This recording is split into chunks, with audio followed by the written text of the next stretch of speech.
a faithful narrative of the surprising work of God, this revival, further illustrated in particular instances. But to give a clear idea of the nature and manner of the operation of God's Spirit in this wonderful effusion of it, I would give an account of two particular instances. The first is an adult person, a young woman whose name was Abigail Hutchinson.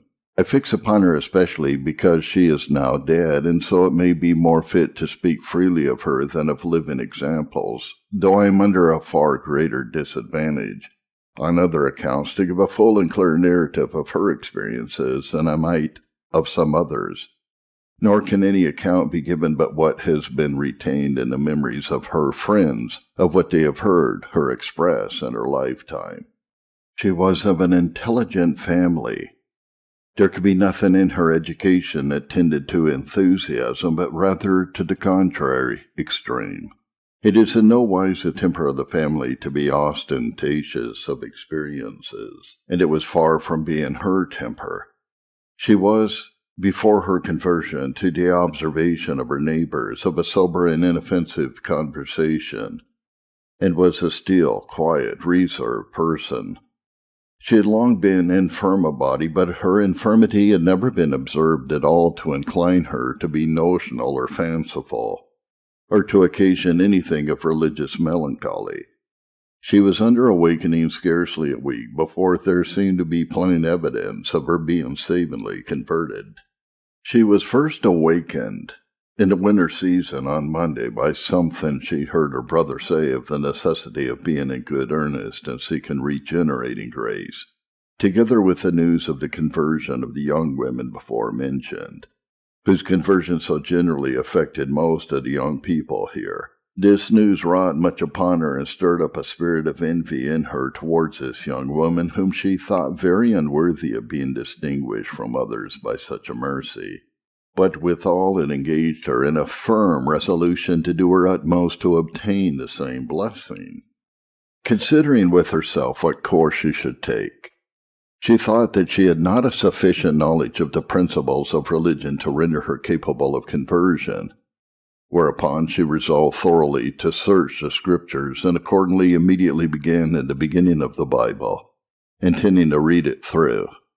She continued thus till Thursday, and then there was a sudden alteration, by a great increase of her concern and an extraordinary sense of her own sinfulness, particularly the sinfulness of her nature and wickedness of her heart. This came upon her, as she expressed it, as a flash of lightning, and struck her into an exceeding terror, upon which she left off reading the Bible in course, as she had begun, and turned to the New Testament to see if she could not find some relief there for her distressed soul. Her great terror, she said, was that she had sinned against God. Her distress grew more and more for 3 days, until she saw nothing but blackness of darkness before her, and her very flesh trembled for fear of God's wrath. She wandered and was astonished at herself. She had been so concerned for her body, and had applied so often to physicians to heal that, and had neglected her soul. Her sinfulness appeared with a very awful aspect to her, especially in 3 things, namely her original sin, and her sin in murmuring at God's providence in the weakness and affliction she had been under, and in want of duty to parents, though others had looked upon her to excel in dutifulness. On Saturday she was so earnestly engaged in reading the Bible and other books that she continued in it, searching for something to relieve her, till her eyes were so dim that she could not know the letters. While she thus engaged in reading, prayer, and other religious exercises, she thought of those words of Christ wherein he warns us not to be as the heathen, to think they shall be heard for their much speaking, which she said led her to see that she had trusted to her own prayers and religious performances, and now she was put to a nonplus, and knew not which way to turn herself or where to seek relief. While her mind was in this posture, her heart, she said, seemed to fly to the minister for refuge, hoping that he could give her some relief. She came the same day to her brother with the countenance of a person in distress, expostulating with him why he had not told her more of her sinfulness, and earnestly inquiring of him what she should do. She seemed that day to feel in herself an enmity against the Bible, which greatly affrighted her. Her sense of her own exceeding sinfulness continued increasing from Thursday till Monday, and she gave this account of it, that it had been her opinion till now she was not guilty of Adam's sin, nor in any way concerned in it, because she was not active in it, but that now she saw she was guilty of that sin, and all over defiled by it, and the sin which she brought into the world with her was alone sufficient to condemn her. On the Sabbath day she was so ill that her friend thought it best that she should not go to public worship, of which she seemed very desirous. But when she went to bed on the Sabbath night, she took up a resolution that she would the next morning go to the minister, hoping to find some relief there. As she awakened on Monday morning, a little before day, she wondered within herself at the easiness and calmness she felt in her mind, which was of that kind she never felt before. As she thought of this, such words as these were in her mind: "The words of the Lord are pure words, health to the soul, and marrow to the bones." And then these words: "The blood of Christ cleanses from all sin," which were accompanied with a lively sense of the excellency of Christ, and his sufficiency to satisfy for the sins of the whole world. She then thought of that expression, "It is a pleasant thing for the eyes to behold the sun," which words then seemed to her to be very applicable to Jesus Christ. By these things her mind was led into such contemplation and views of Christ as filled her exceeding full of joy. She told her brother in the morning that she had seen, in other words, in realizing views by faith, Christ the last night, and that she had really thought that she had not knowledge enough to be converted. But, says she, God can make it quite easy. On Monday she felt all day a constant sweetness in her soul. She had a repetition of the same discoveries of Christ 3 mornings together, and much in the same manner at each time, waking a little before day, but brighter and brighter every day. At the last time, on Wednesday morning, while in the enjoyment of a spiritual view of Christ, glory and fullness, her soul was filled with distress for Christless persons, to consider what a miserable condition they were in. She felt a strong inclination immediately to go forth to warn sinners, and proposed it the next day to her brother to assist her in going from house to house. But her brother restrained her by telling her of the unsuitableness of such a method. She told one of her sisters that day that she loved all mankind, but especially the people of God. Her sister asked her why she loved all mankind. She replied, "Because God has made them." After this, there happened to come into the shop where she was at work 3 persons who were thought to have been lately converted. Her seeing of them as they stepped in one after another so affected her, and so drew forth her love to them, that it overcame her, and she almost fainted. When they began to talk of the things of religion, it was more than she could bear. They were obliged to cease on that account. It was a very frequent thing with her to be overcome with a flow of affection to them whom she thought godly, in conversation with them, and sometimes only at the sight of them. She had many extraordinary discoveries of the glory of God in Christ, sometimes in some particular attributes, and sometimes in many. She gave an account at once as those 4 words passed through her mind: wisdom, justice, goodness, and truth. Her soul was filled with a sense of the glory of each of these divine attributes, but especially the last. Truth, said she, sunk the deepest, and therefore as these words passed, this was repeated: truth, truth. Her mind was so swallowed up with a sense of the glory of God's truth and other perfections that she said it seemed as though her life was going, and that she saw it was easy with God to take away her life by discoveries of himself. Soon after this, she went to a private religious meeting, and her mind was full of a sense and view of the glory of God all the time. When the exercise was ended, some asked her concerning what she had experienced, and she began to give an account But as she was relating it, it revived such a sense of the same things that her strength failed, and they were obliged to take her and lay her upon the bed. Afterwards she was greatly affected, and rejoiced with these words, "Worthy is the Lamb that was slain." She had several days together a sweet sense of the excellency and loveliness of Christ and his meekness, which disposed her continually to be repeating over these words which were sweet to her, meek and lowly in heart. Meek and lowly in heart. She once expressed herself to one of her sisters to this purpose, that she had continued whole days and whole nights in a constant ravishing view of the glory of God in Christ, having enjoyed as much as her life could bear.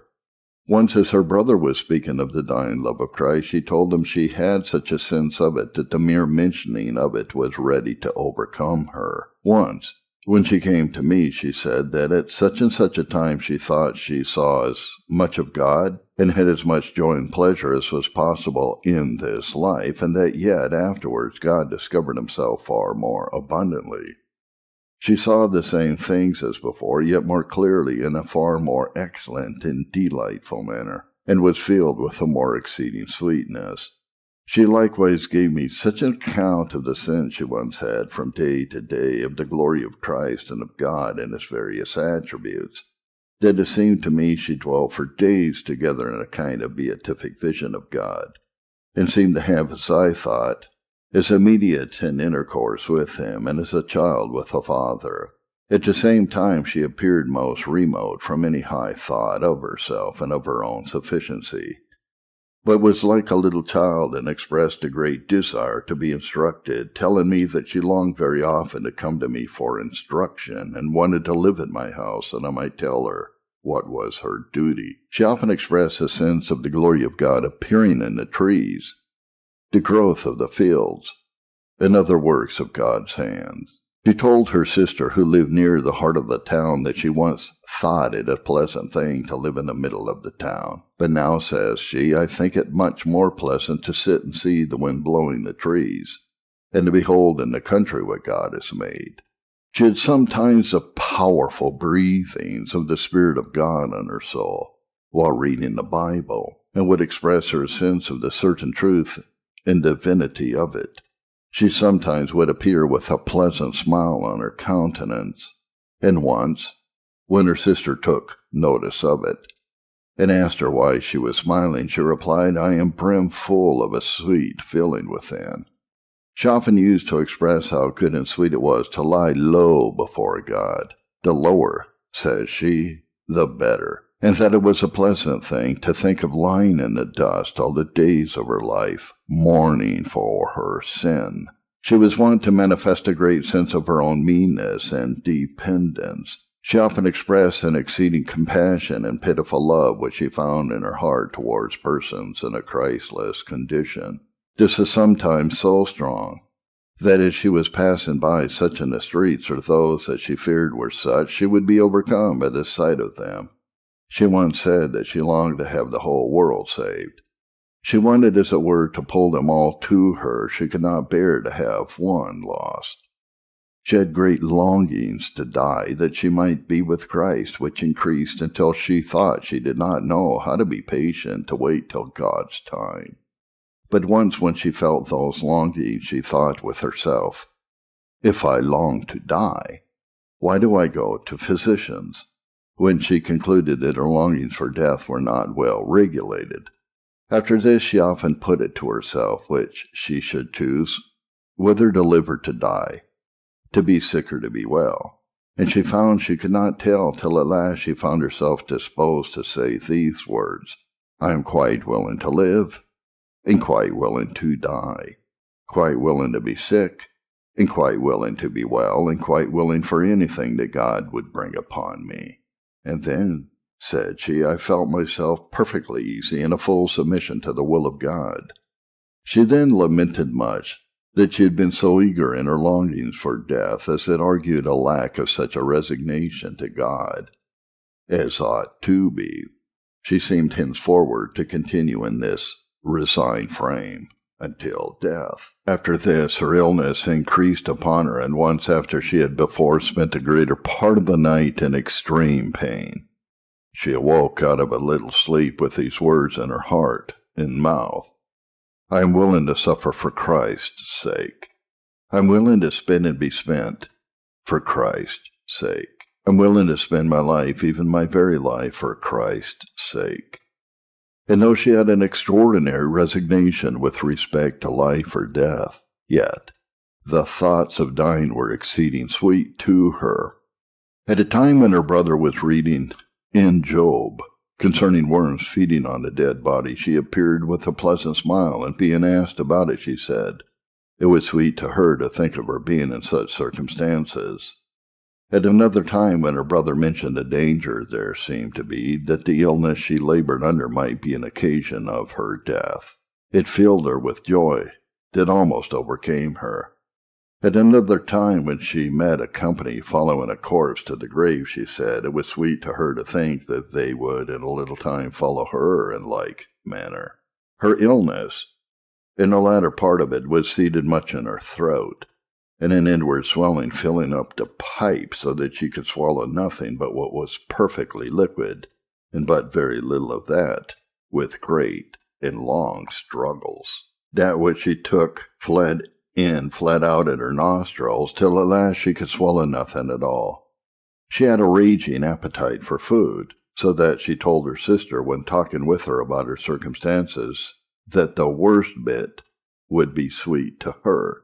But yet, when she saw that she could not swallow it, she seemed to be as perfectly contented without it, as if she had no appetite. Others were greatly moved to see what she underwent, and were filled with admiration at her unexampled patience.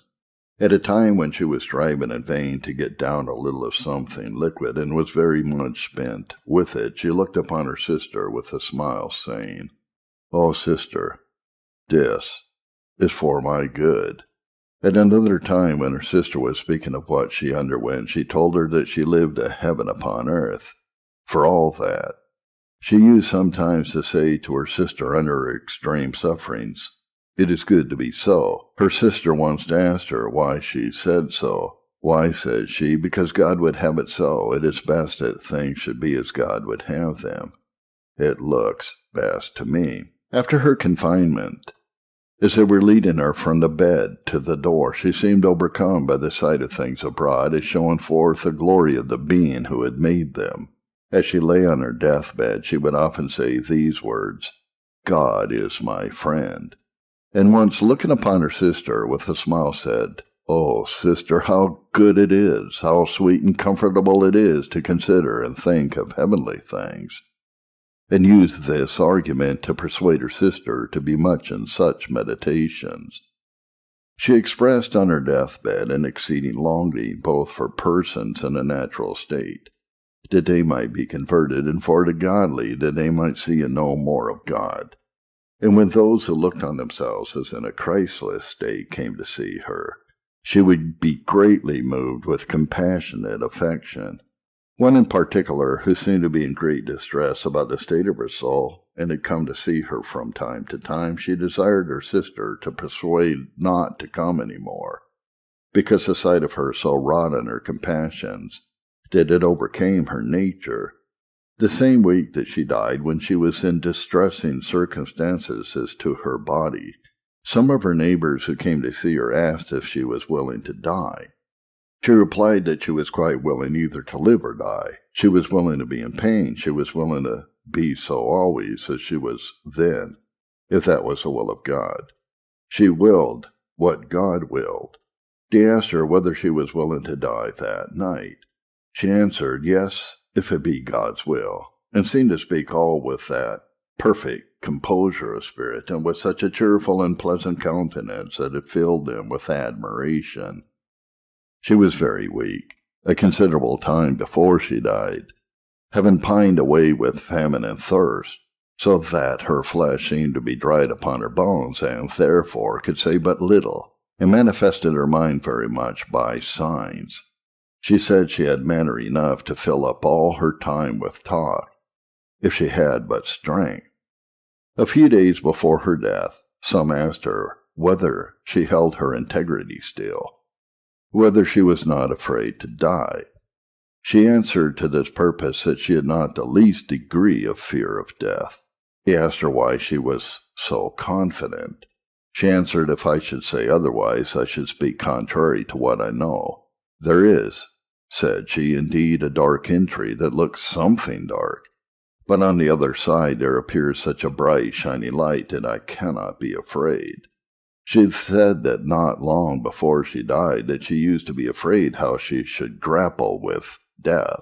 But, says she, God has showed me that he can make it an easy path in great pain. Several days before she died, she could scarcely say anything but just yes and no to questions that were asked her, for she seemed to be dying for 3 days together. But she seemed to continue in an admirably sweet composure of soul without any interruption to the last, and died as a person that went to sleep without any struggle about noon on Friday, June 27th, 1735. She had long been infirm and often had been exercised with great pain, but she died chiefly of famine. It was doubtless partly owing to her bodily weakness that her nature was so often overcome and ready to sink with gracious affection. But yet the truth was that she had more grace and greater discoveries of God in Christ than the present frail strait did well consist with. She wanted to be where strong grace might have more liberty and be without the clog of a weak body. There she longed to be, and there she doubtless now is. She was looked upon amongst us as a very eminent example of Christian experience, but this is but a very broken and imperfect account I have given of her. Her eminency would much more appear if her experiences were fully related, as she was wont to express and manifest them while living. I once read this account to some of her pious neighbors who were acquainted with her, who said to this purpose that the picture fell much short of the life, and particularly that it much failed of duly representing her humility, and that admirable lowliness of heart that at all times appeared in her. But there are, blessed be God, many living instances of much the like nature, and in some things no less extraordinary.